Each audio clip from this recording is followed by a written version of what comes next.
जय हिंद, जय भारत सभी विद्यार्थियों और मेरे सभी मित्रों का एक बार फिर से आपके अपने परिवार में बहुत बहुत स्वागत है। हिंदी व्याकरण को कंटिन्यू रखेंगे और आज हम दोस्तों सबसे पहले पर्यायवाची शब्दों को देखेंगे, जिसमें हम डेली 5 से 10 पर्यायवाची याद कर रहे हैं जो हमारी कंटिन्यूटी में काम में आने वाला है। दोस्तों, कल हमने देखे अन्य प्रकार के पर्यायवाची शब्द। आज हम देखेंगे आगे की कुछ और पर्यायवाची। जैसे आत्मा का पर्यायवाची देखिए दोस्तों, आत्मा में इम्पोर्टेंट आपको याद रखना है। आत्मा में प्राणी, जान, प्राण ये सब आप जानते ही हैं, लेकिन आपको इसमें याद रखना चेतन। चेतन किसका पर्यायवाची हो गया? तो चेतन जो पर्यायवाची हो गया वो किसका पर्यायवाची हो गया? तो चेतन जो हो गया वो आत्मा का पर्यायवाची हो गया। सर्वज्ञ ये भी आपको आत्मा का, विभु ये भी आपको याद रखना है, और जीव भी जो है आत्मा का पर्यायवाची शब्द है। आयुष्मान की बात करेंगे। आयुष्मान माने चिरंजीवी, दीर्घजीवी, शतायु यानी दीर्घायु, आयुष्मान भव ऐसा बोलते हैं ना, तो यह पर्यायवाची शब्द आयुष्मान के हो गए। इम्पोर्टेंट है आम के सारे याद रखना है। अति सौरभ, रसाल, फलराज, आम्र, सहकार, पिकबंधु और यशोत्फल ये सभी किसके हैं? आम के पर्यायवाची शब्द हैं, जो कि बहुत ज़्यादा इम्पोर्टेंट है पूरे के पूरे। नेक्स्ट देखिएगा ई वाले पर्यायवाची। अब हम ई में देखेंगे जो जो हमारे लिए महत्वपूर्ण है, वो उन पर हम काम कर लेते हैं। देखिएगा, सबसे पहले दोस्तों इंद्र का इम्पोर्टेंट है। इंद्र को हम पुरंदर कहते हैं, सचिपति कहते हैं। इम्पोर्टेंट है दोस्तों सचिपति। सुरपति, देवराज इम्पोर्टेंट है दोस्तों। सुरेश इम्पोर्टेंट है दोस्तों। अमरपति है ना, कौशिक, ये सारे इम्पोर्टेंट हो जाते हैं इंद्र के पर्यायवाची। इंद्रधनुष में आपको याद रखना, ज़्यादा इम्पोर्टेंट याद नहीं है तो उसको याद रखना है नहीं है।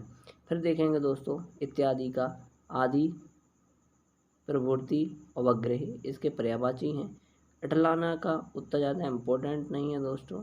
अटलाना का इनाम के याद रखिएगा।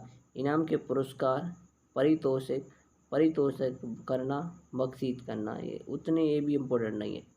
इजाज़त का याद रखिएगा। स्वीकृति, मजबूरी और अनुमति ये सब किसके हो गए? इजाज़त के हो गए। फिर आपको इसमें इशारा की याद रखना है। संकेत, इंगित, लक्ष्य और निर्देश। ईर्ष्या का इम्पोर्टेंट है, याद रखना है। स्पर्श या मत्सर, डाहे, जलन और कुड़न ये सभी किसके पर्यायवाची हैं प्यारे मित्रों? ये जो आपको याद रखना है, ये सारे के सारे पर्यायवाची किसके हो जाते हैं? आपके ईर्ष्या के हो जाते हैं। ऊ वाले में देखें, ऊ वाले इम्पोर्टेंट है। ऊ वाले देखें, ऊ वाले में आपको इम्पोर्टेंट याद रखना है। तो ऊ वाले में हम देखेंगे, तो ऊ वाले में उत्पत्ति का देखिएगा दोस्तों। उद्भव, जन्म, जनन और अभिभार्व हो गया दोस्तों। अब आप उत्कर्ष के बताइएगा दोस्तों। उत्कर्ष के कमेंट बॉक्स में छापिएगा, आपको कितने आते हैं। उपदेश में दीक्षा, नसीहत, सीख, शिक्षा, निर्देशन इम्पोर्टेंट है। उचित, उपवन, उपहार, उपहास।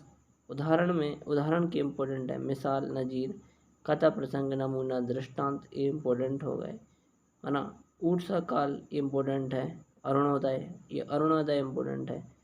प्रातः काल और प्रभात ये ऊ वाले हमारे काम के हो गए हैं। अब हम देखते हैं व्याकरण के, जिसमें हम आगे पढ़ने वाले हैं हमारे संज्ञा और सर्वनाम से संबंधित टॉपिक को। देखिए दोस्तों, विकारी शब्द हमें पढ़ना था। अब समझेंगे कि विकारी शब्द कौन से होते हैं। तो विकारी शब्दों में हमने 4 प्रकार के बताए, इसमें संज्ञा, सर्वनाम, क्रिया और विशेषण है। जिसका आज हम पहला टॉपिक संज्ञा और दूसरा टॉपिक सर्वनाम को कवर कर रहे होंगे। देखिए दोस्तों, संज्ञा की क्या परिभाषा होती है? किसी व्यक्ति, वस्तु, स्थान, भाव, अवस्था, गुण, दशा के नाम को जो है हम संज्ञा के नाम से जानते हैं।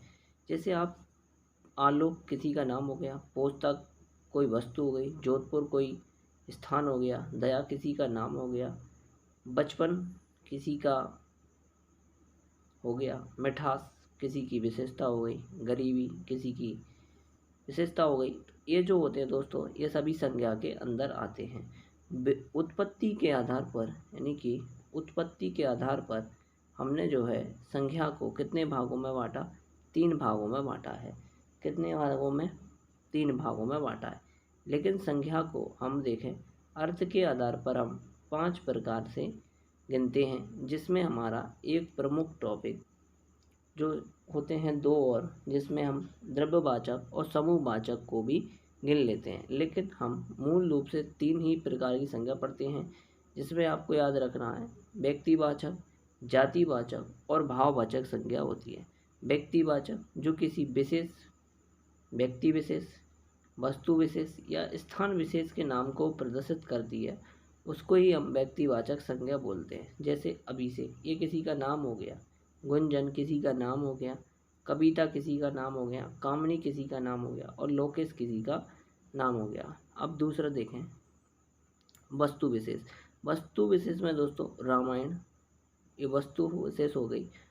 उषा पंखा, रीटा मशीन, ये सभी कैसे हो गए, तो वस्तु विशेष में आ गए। स्थान विशेष में देखिएगा दोस्तों, जयपुर, गंगा, ताजमहल, हिमालय, ये सभी किस में आएंगे, व्यक्तिवाचक संज्ञा के अंदर आएंगे। जातिवाचक संज्ञा, किसी संज्ञा से प्राणी, वस्तु या स्थान का जाति का बोध होता है, यानी कि यह पूरे वर्ग का बोध कराते हैं, उसे क्या बोलते हैं, जातिवाचक संज्ञा कहते हैं।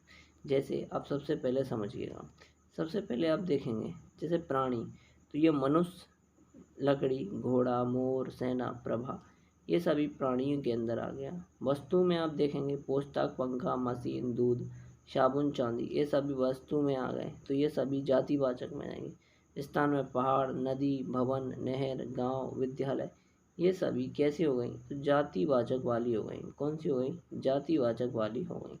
आप देखेंगे भाववाचक में किसी भाव, अवस्था, गुण अथवा दशा के नाम से जो भाव उत्पन्न होते हैं उनको भाववाचक संज्ञा कहते हैं, जिसमें सुख, सुंदर और सुंदरता, ये कैसे हो गए हैं, भाववाचक सर्वनाम हो गए हैं।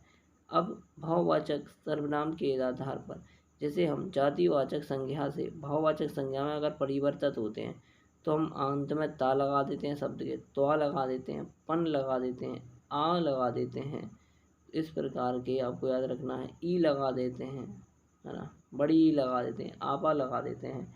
ये सभी जो हो गए कौन से प्रकार हो गए इसके, तो आपको याद रखना है जातिवाचक सर्वनाम को चेंज करने का तरीका हो गया। अब दोस्तों यहाँ पर एक इम्पोर्टेंट बात आ जाती है, कभी कभार हम पहचान करने से परेशान हो जाते हैं, तो वो समझिए। जैसे मैंने कहा आपसे, पहला है व्यक्तिवाचक, बड़े ध्यान समझना, ये पॉइंट से आपका पूरा क्लियर हो जाएगा। व्यक्तिवाचक, दूसरा आपके पास जातिवाचक, ठीक है, जातिवाचक, और तीसरा है आपके पास भाववाचक। आपको 3 ही इम्पोर्टेंट है, बाकी आप समझ ही जाते होंगे। जैसे आप समझिएगा व्यक्तिवाचक, जातिवाचक और आप याद रखना भाववाचक। अब समझना है। हाँ देखिए दोस्तों, व्यक्तिवाचक को आप कैसे ढूंढ पाओगे, देखिए दोस्तों, ये दृश्य होना चाहिए, यानी दिखने में होना चाहिए, साथ ही ये कैसी, एक वचन होनी चाहिए। कैसी होनी चाहिए, एक वचन होना चाहिए। जैसे मैंने कहा अमन, समझना है यहाँ पे, मैंने कहा अमन, क्या कहा मैंने, अमन कहा, मैंने कहा अमन, तो अमन जो नाम हो गया वो कैसा हो गया, दृश्य, यानी कि दिखने वाला हो गया, साथ ही ये एक वचन हो गया। अमन का आप अमने नहीं बना सकते, तो ये जो हो जाएगी वो कैसे में जाएगी, व्यक्तिवाचक के अंदर आ जाएगी। बड़े ध्यान समझना, इम्पोर्टेंट पॉइंट है। इसके बाद आपको याद रखना है जातिवाचक। जातिवाचक में इम्पोर्टेंट है दोस्तों जातिवाचक।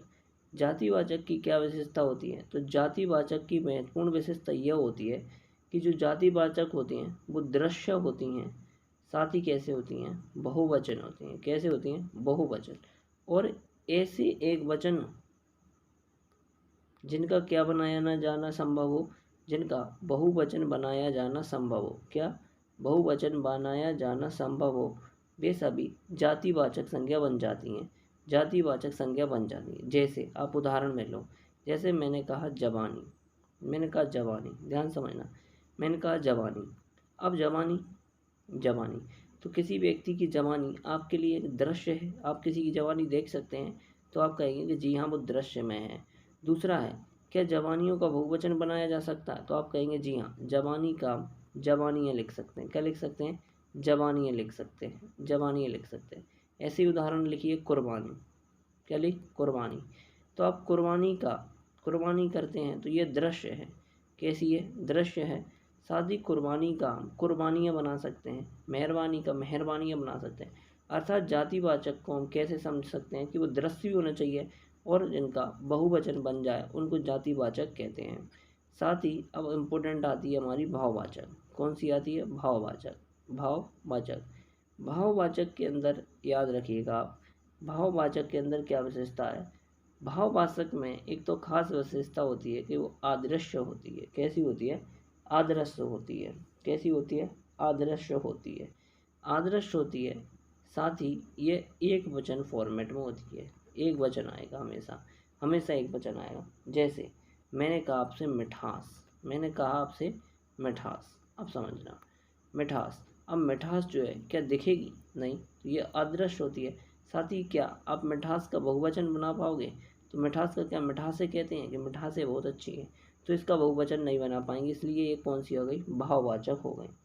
ठीक है, मैंने एक बार और लिया, एक उदाहरण और लेते हैं। जैसे मैंने कहा क्रोध, मैंने कहा क्रोध। क्या कहा? क्रोध। तो क्रोध का आप याद रखिएगा, क्रोध का क्या, ये क्रोध हमेशा कैसा होता है? आदर्श होता है, मतलब दिखता नहीं है, आदर्श। साथ ही ये एक वचन भी है। कैसे? क्या आप क्रोध को ऐसा बोलते हैं क्रोधे आ रहा है मुझे, क्रोधे, तो ये नहीं आता। क्रोध का क्रोध ही होता है। तो आपको इम्पोर्टेंट रखना है यही। अब एक बार जल्दी जल्दी रिवीजन कर लेते हैं। सबसे पहले मैंने आपको बताया व्यक्तिवाचक। क्या बचाया? व्यक्तिवाचक। तो व्यक्तिवाचक में आपको क्या याद रखना है? व्यक्तिवाचक में हमेशा दृश्य होगा। साथ ही वह कैसा फॉर्मेट में होगा? सदैव वह एक वचन होगा, सदैव वह एक वचन होगा। दूसरा मैंने आपको बताया जातिवाचक। जातिवाचक में हमेशा वो कैसा होगा? दृश्य होगा, सदैव दृश्य होगा। साथ ही बहुवचन होगा या फिर ऐसे एक वचन जिनका बहुवचन बनाया जाना संभव हो, बहुवचन बनाया जाना संभव हो, वो सभी जातिवाचक के अंदर आ जाएंगी। फिर मैंने आपको बताया भाववाचक। भाववाचक में हमेशा कैसे होंगे?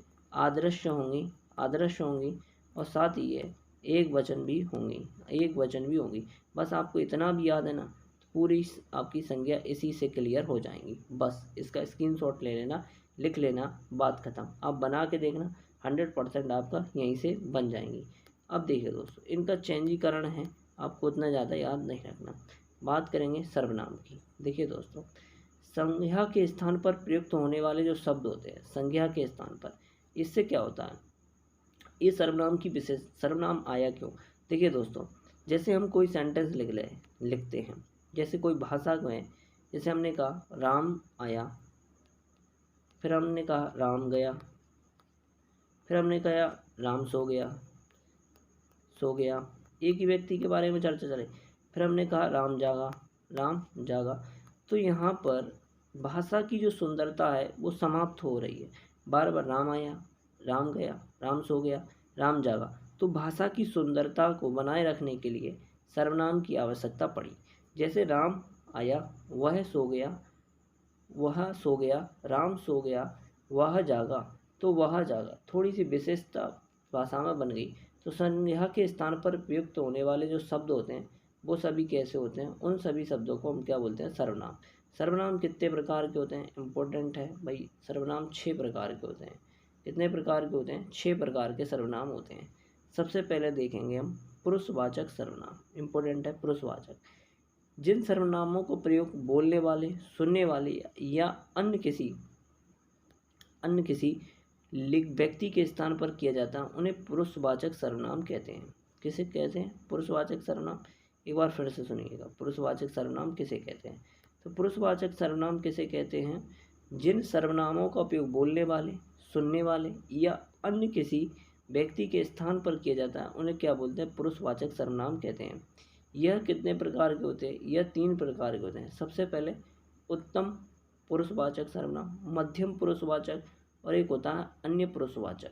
आपको याद रखना है वे सर्वनाम शब्द जिनका उपयोग खुद बोलने वाले व्यक्ति द्वारा किया जाता है, जैसे मैं और मैं से बनने वाले जितने शब्द हो, हमसे बनने वाले जितने शब्द हो, ये सभी उत्तम पुरुषवाचक सर्वनाम के अंदर आते हैं।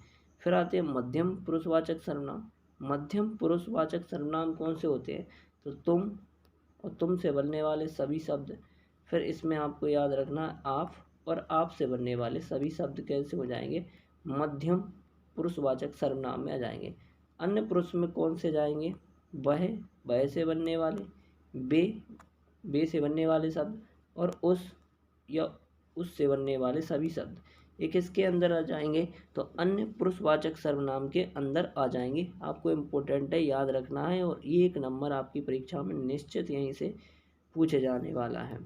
निश्चयवाचक सर्वनाम देखें तो निश्चयवाचक सर्वनाम कौन से होते हैं, वे सर्वनाम जो किसी निश्चित व्यक्ति या वस्तु को बोध कराते हैं उन्हें निश्चयवाचक सर्वनाम कहते हैं। जिसके कुछ ऐसे शब्द हैं जिनको आपको याद रखिएगा, यह, वह, इस, उस, बे, ये सभी निश्चयवाचक सर्वनाम का बोध कराते हैं। जैसे आप कहेंगे यह आपकी घड़ी है, तो ये निश्चयवाचक है, कौन सा निश्चयवाचक शब्द है, ठीक है। इस तरह के यह मेरा घर है, तो यह मेरा घर भी किस प्रकार का शब्द हो गया, निश्चयवाचक शब्द हो गया। तीसरा है आपके पास अनिश्चयवाचक सर्वनाम। अनिश्चयवाचक सर्वनाम में 2 ही शब्द आपको याद रखना है, कोई या फिर कुछ, कोई या फिर कुछ, ये अनिश्चयवाचक सर्वनाम के अंदर आते हैं। जैसे कोई जा रहा है, वह कुछ खा रहा है, ये सभी अनिश्चयवाचक सर्वनाम हैं, ये दोनों और इम्पोर्टेंट भी है। तीसरा देखिएगा, तीसरा पहचानने में सरल होता है प्रश्नवाचक सर्वनाम। कौन सा है, प्रश्नवाचक सर्वनाम। प्रश्नवाचक जिसमें प्रश्न का बोध हो, लगभग प्रश्न का बोध करा दें। जैसे कौन गा रहा है, क्या लाया जाता है, क्या किसकी पुस्तक पढ़ी है, तो इनमें प्रश्न का बोध होता है, उनको प्रश्नवाचक सर्वनाम कहते हैं। 5वां है हमारे पास संबंधवाचक सर्वनाम। वे सर्वनाम जो पृथक पृथक बातों का स्पष्ट करके व्यक्त करते हैं उन्हें प्रश्नवाचक सर्वनाम या संबंधवाचक सर्वनाम कहते हैं। संबंधवाचक सर्वनाम का बहुत ही बढ़िया है जो, सो, जो, वह, जिसका, जिसकी, जितना, उतना, ये सभी कौन से संबंधवाचक सर्वनाम के उदाहरण बन जाते हैं। जैसे इसका उदाहरण देखिएगा, जो पढ़ेगा सो पास होगा। देखो जो, सो आ गया, इस संबंधवाचक सर्वनाम के बारे में बताएंगे। जैसे उसने कहा जितना गुड़ डालोगे उतना मीठा होगा, ये संबंध बता रहा है। यानी आप इसको ऐसे भी समझ सकते हैं, दूसरा सेंटेंस पहले सेंटेंस पर निर्भर करता है। जैसे आपने कहा जितना गुड़ डालोगे, अब जब आप गुड़ ही नहीं डालोगे तो मीठेपन की कोई विशेषता वाली बात आगे होगी ही नहीं, तो ये संबंध बताने वाली बात हो गई। आप ऐसे भी समझ सकते हैं, ये संबंधवाचक सर्वनाम के अंदर आ जाएंगे। आपको याद रखना निजवाचक सर्वनाम। निजवाचक सर्वनाम में वे सर्वनाम जो बोलने वाले कर्ता स्वयं करने के लिए प्रयुक्त होते हैं उनको क्या बोलते हैं, निजवाचक सर्वनाम कहते हैं। निजवाचक सर्वनाम के कुछ शब्द होते हैं जैसे आप, अपना, स्वयं, खुद, ये सभी शब्द कैसे होते हैं, निजवाचक सर्वनाम के शब्द होते हैं, याद रखिएगा। जैसे आपने कहा अपना खाना बना रहा हूँ, तो ये समझिए निजवाचक, ये खुद के बारे में बात कहा उसने। तुम अपनी पुस्तक पढ़ो, ये उसने एक निश्चित व्यक्ति के बारे में कहा, निजवाचक के बारे में कहा। तो आपको ये शब्द याद रखना, अपना, अपनी, स्वयं और खुद, ये निजवाचक सर्वनाम के अंदर आते हैं। कौन से, निजवाचक सर्वनाम के अंदर आते हैं। तो ये हमारे 6 प्रकार के सर्वनाम थे, और इससे आप क्वेश्चन लगा के देखना, कोई गलती हो फिर बताना। तब तक के लिए अपना ख्याल रखिएगा। धन्यवाद। जय हिंद, जय भारत।